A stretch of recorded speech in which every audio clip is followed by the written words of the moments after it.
Welcome back, everybody, to another episode of Explain This. I'm with the star of the show, Robin Riddle. Robin, are you ready for today?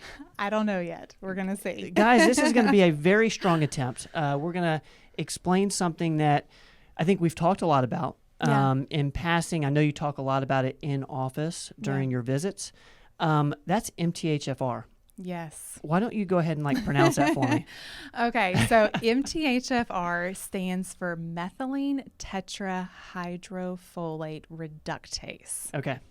That's why we call it MTHFR, because it's way easier to say. I'm going to stick with MTHFR. Yeah, this is a topic that a lot of providers like to avoid or just brush over because it is a very deep rabbit hole that you can go down if you really get into MTHFR. Are we going to go down the rabbit hole? A little bit. Okay. I'm going to try to keep it where people can still understand what I'm talking about. I don't want to get too far down into it, but I want people to understand the risks that go along with an MTHFR mutation. Okay.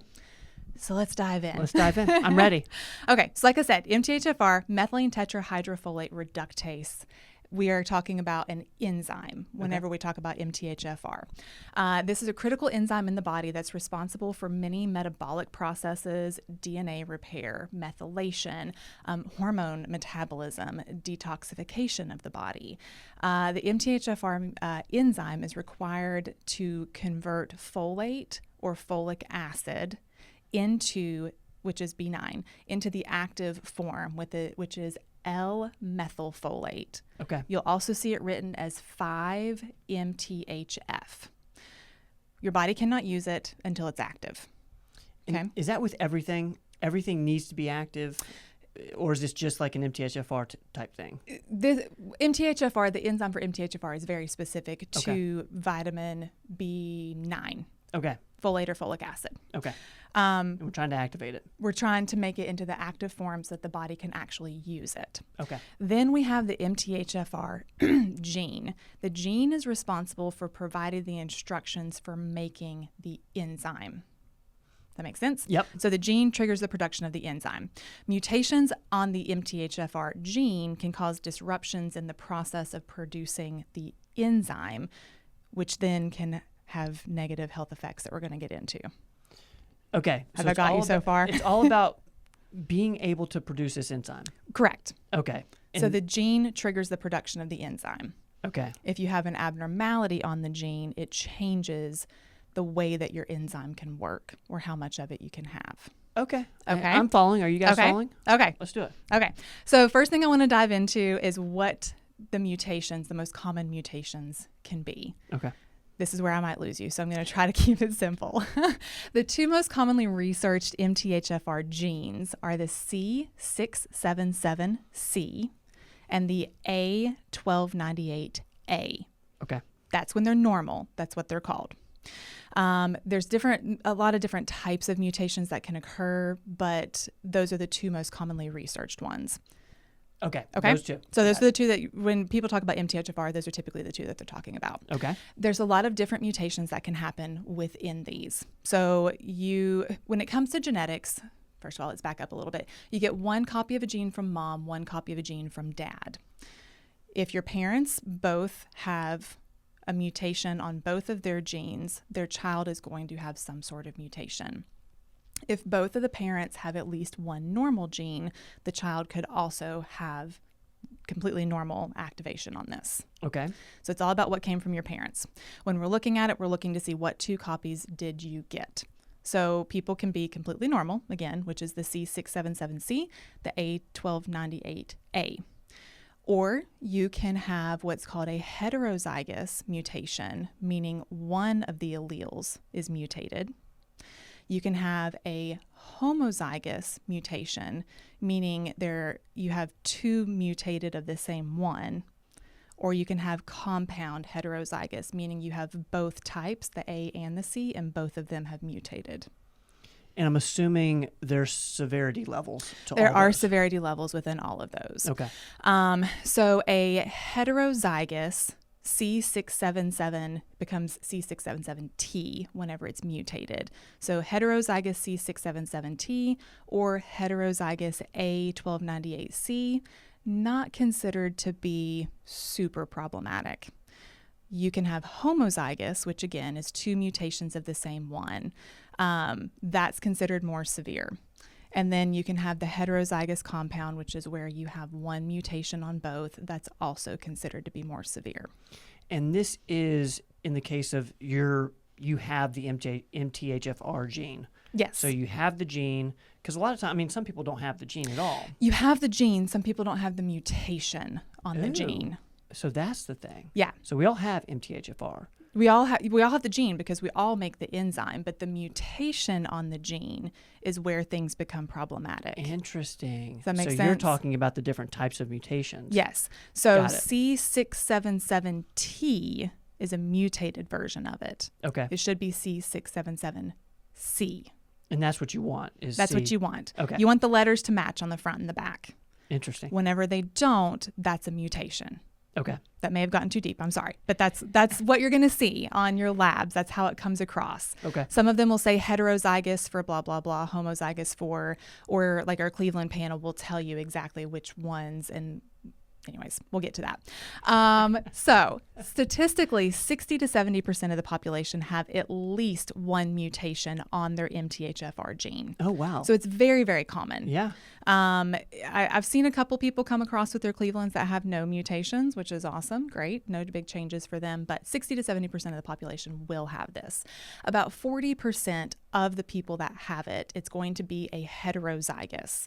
So they will have 1 mutation, C677T or A1298C. One mutation. And are those 2 different in severity? No, heterozygous in general are Okay. considered to be pretty low severity. Okay, so having 1's a good thing. Well, Having 1 is not as bad as having 2. Okay. Up to 20% of the population is homozygous, meaning they have 2 variations on 1 type. okay. So 2 variations on the C or 2 variations on the A. That is considered to be more severe. Okay.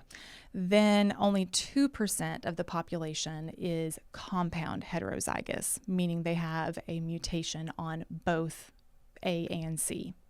Okay. Okay? A little more rare. Yeah. Got it. A lot more rare. Homozygous or compound heterozygous are considered to be more severe than a single heterozygous mutation. To give you more numbers, heterozygous C677T, which is considered not as severe, about a 35% reduction in enzyme function.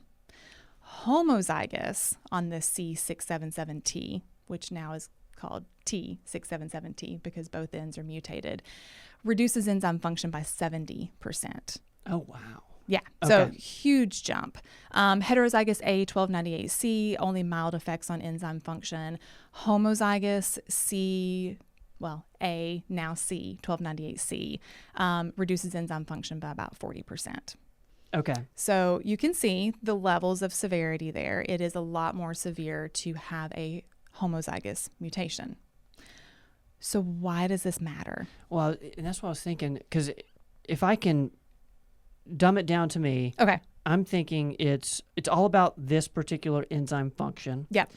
And what you're talking about is, okay, when you have these different types of mutations, how much of the enzyme function is maintained or that sort of thing. So now we're talking about, okay, what can we do to increase the function of this enzyme if we have the mutation? Right. Well, first, I want you to understand why it even matters. Okay. Because that Yep. may be the question now. Like, okay, great, I've got a mutation in this enzyme. What does that enzyme even do for me? I love that. That's exactly right. Why does it matter?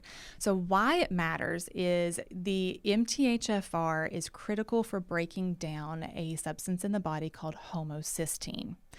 Homocysteine is a chemical that's in the blood that is formed when the amino acid methionine is broken down.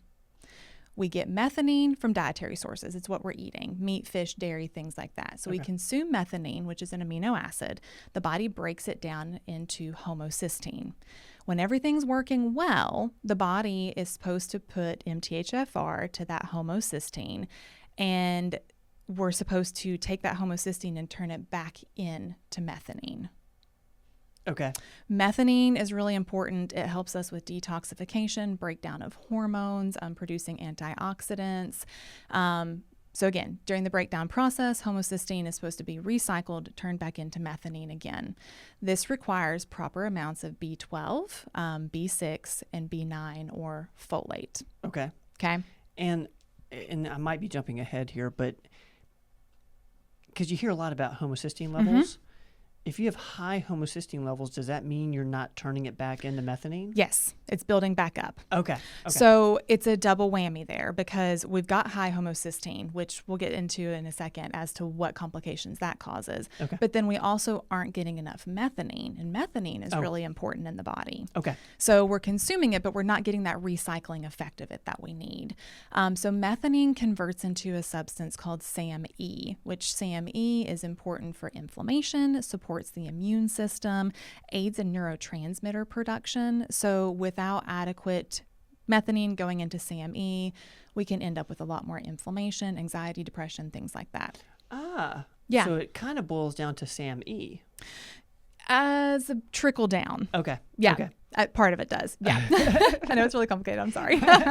So again, if we're deficient in those B vitamins, homocysteine is not going to be efficiently recycled. It accumulates in the blood.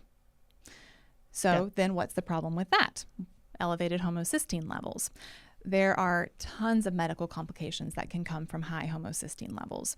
Increased risk for cardiovascular disease is number one. And that's one of the very recognized things that a lot of providers will talk about. Some of the other things that I'm going to get into, not everybody in the medical community really attributes to MTHFR. Okay. Not everybody understands the importance of MTHFR in general. So anyways, elevated homocysteine, which is called hyperhomocystinemia, increased risk for cardiovascular disease. Okay. Increased risk for osteoporosis. And these are all homocysteine levels high? High homocysteine levels, yeah. Okay. Increased risk for atherosclerosis, which is buildup of fats and substances in the arterial walls. Increased risk for blood clots, strokes, heart attacks, dementia, Alzheimer's disease, cancer, anxiety, depression. No good things. No good things come from homocysteine. Can I ask, what is a high homocysteine level? Is there like a certain number that's like high? Anything under 15 is considered within normal. Okay. Usually about 15 to 30 or 15 to 50, depending on what lab you're looking at, is considered to be an elevation. Okay. It can go a lot higher than that. Super, super high levels only come with a condition called homocysteinuria, which we're not getting into today. That's something that we don't see a lot. I've got limitations in my understanding. Trying to keep your brain taking this in.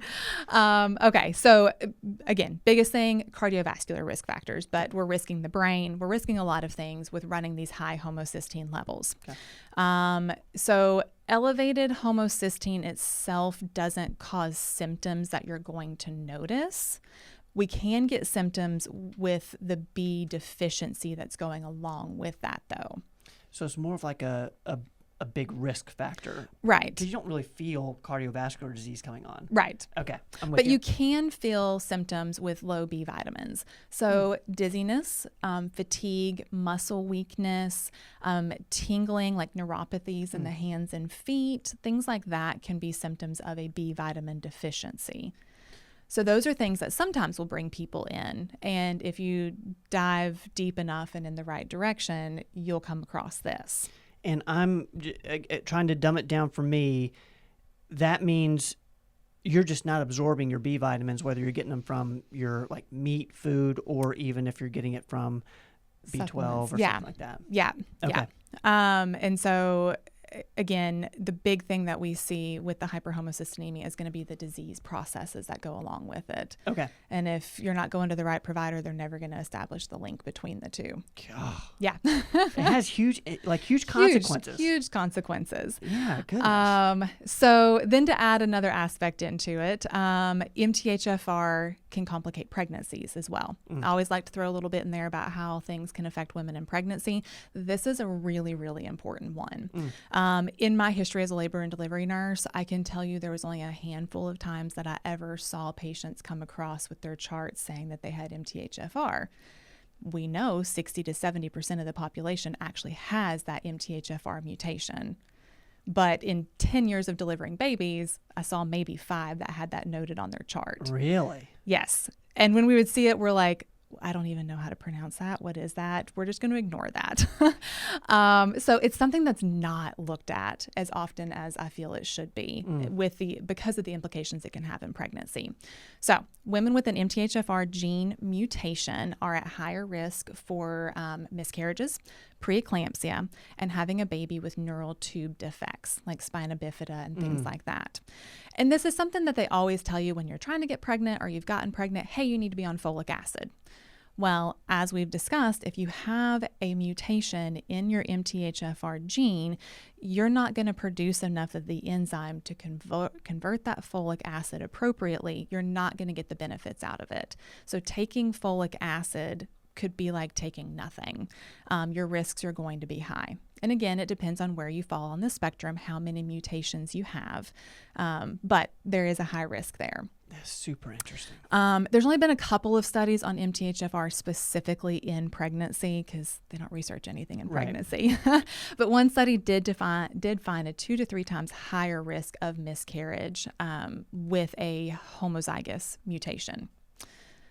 So what can we do about that? Whether we know our MTHFR status or not, instead of taking folate or folic acid, we can take the activated form of it, which is the one we talked about, that L-methylfolate. L-methylfolate is the active form. Yeah. Okay. So if you are one of the lucky 30% that does not have any mutation on your MTHFR gene, doesn't hurt anything.